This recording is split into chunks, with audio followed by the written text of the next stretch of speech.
ٹل نہ سکتے تھے گر جنگ میں اڑ جاتے تھے، پاؤں شیروں کے بھی میدان سے اکھڑ جاتے تھے۔ یہ حافظ سعید کا شکل کا داڑھی والا کوئی آدمی نہیں ہے، یہ علامہ اقبال ہے، انگلینڈ میں عربی کا لیکچرر، جرمنی سے پی ایچ ڈی، فلسفے کا ڈاکٹر، شعر و شاعری پر قادر الکلام، تاریخ میں استادوں کا استاد، فلسفہ تاریخ میں مسلم امہ کا نباز، مزاج شناس، ٹل نہ سکتے تھے گر جنگ میں اڑ جاتے تھے، پاؤں شیروں کے بھی میدان سے اکھڑ جاتے تھے۔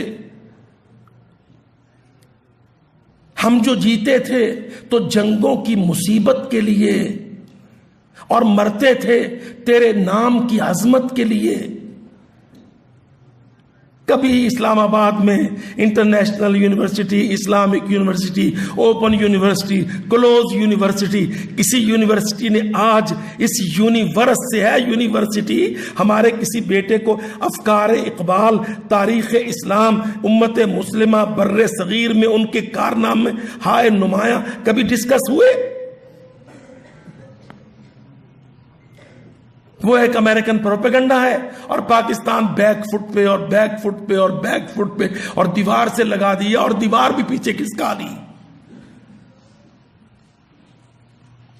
تم دہشت گرد ہو، تم دنیا کے امن کو خطرہ ہو، تم عالمی نظام میں مس فٹ ہو،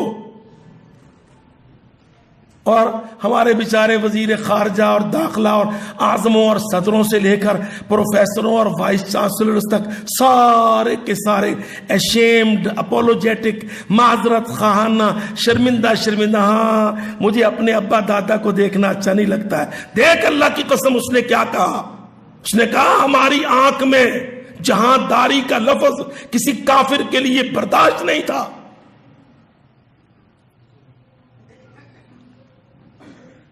ہم تو رب کریم کی عظمت کے لیے لڑتے تھے ہم ہی ایک تیرے معرکہ آراؤں میں، خشکیوں میں کبھی لڑتے، کبھی دریاؤں میں دی آزانے، کبھی یورپ کے کلیساؤں میں۔ یہ یورپ کے کلیسا نیٹو کے 37 ملک، NATO NATO, North Atlantic Treaty Organization کے 37 Catholic Protestant cross my heart sleepy ملک، کیسے للکارتا ہے اللہ کی قسم حکیم الامت اقبال علامہ، اور کیسے تصور دیتا ہے ہندوستان کی تقسیم، پاکستان کی بنیاد۔ کیا ہمارے پروفیسرز پر یہ لازم نہیں ہے کہ وہ 18ویں گریڈ 19ویں گریڈ کو حلال کر کے کھائیں، اور اقبال کو اور قائد اعظم کو اور سر سید کو پروموٹ کریں، تاکہ پاکستان کی نظریاتی اساس ریوائیو ہو؟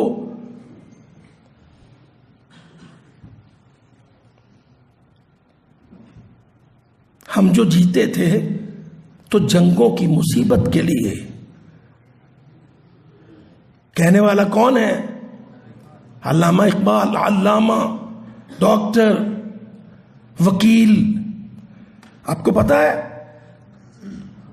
یہاں تو کوئی بیچارے وکیل کسی 1 2 4 10 20 100 فریقوں کے مقدمے لڑتے ہیں نا، وہ تو ریاستوں کا وکیل تھا، ریاستوں کا، اسٹیٹس اس کو وکیل کرتی تھی اپنا۔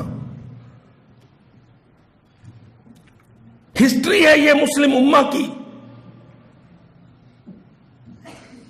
ہم جنگوں کو روکنے کے لیے لڑتے، امن کو قائم کرنے کے لیے لڑتے، ظلم کو مٹا دینے کے لیے لڑتے، توحید کو جلا دینے کے لیے لڑتے، کائنات کو اس کے مالک کی عبودیت میں دینے کے لیے لڑتے، عورت کے حقوق کے لیے لڑتے، غلاموں کی آزادی کے لیے لڑتے، بندے کو آسمان سے جوڑنے کے لیے لڑتے، انسان کو انسان سے نہیں رحمان سے جوڑنے کے لیے لڑتے۔ میرے بھائی سب کچھ بگاڑ دیا گیا ہے، اللہ کی قسم نظریات کو، افکار کو، تصورات کو دھندلا دیا گیا ہے۔ شان آنکھوں میں نہ جچتی تھی جہاں داروں کی۔ کبھی اوپن یونیورسٹی کے کسی لیکچر تھیٹر میں، کسی آڈیٹوریم میں کسی وائس چانسلر نے، پرو وائس چانسلر نے اس جملے کی تشریح کی، شان آنکھوں میں نہ جچتی تھی جہاں داروں کی۔ کیا معنی اس کے جہاں دار؟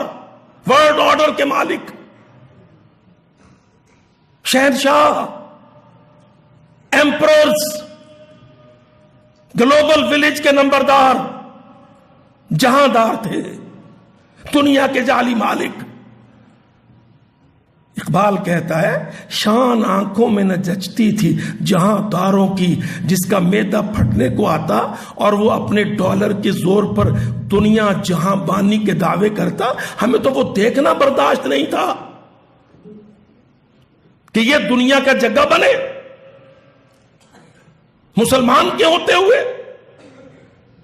دنیا اللہ کی، اسلام اللہ کا دین، انسان اللہ کا بندہ،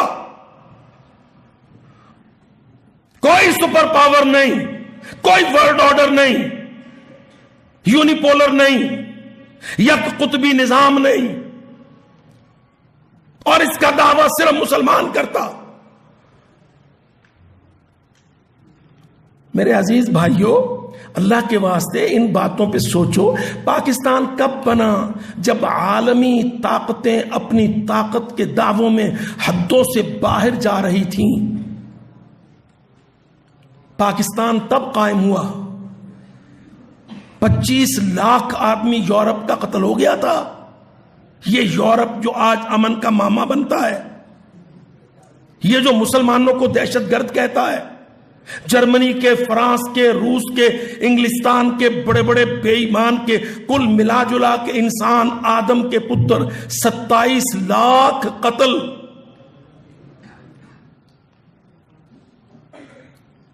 مصر پر قبضہ، شام پر غلامی، مراکش، الجزائر، تیونس، لیبیا اور یمن کالونیاں، ایک آزاد ملک کھڑا ہوا دنیا کے تختے پر، independent state, Islamic Republic of Pakistan.